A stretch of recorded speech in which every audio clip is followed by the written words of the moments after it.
You ask Tiger to solve. This deals with linear equations with one unknown. The final result is x equals 1. Let's solve it step by step. Group all x terms on the left side of the equation. Add 4x to both sides.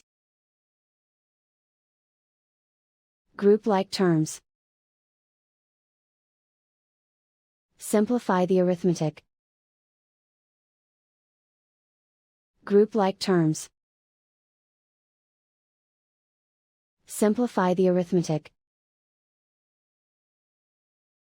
Group all constants on the right side of the equation. Add 1 to both sides. Simplify the arithmetic.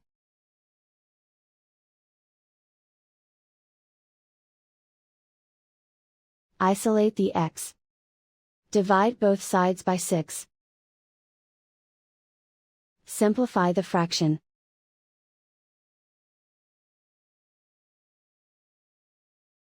And so the final result is x equals 1.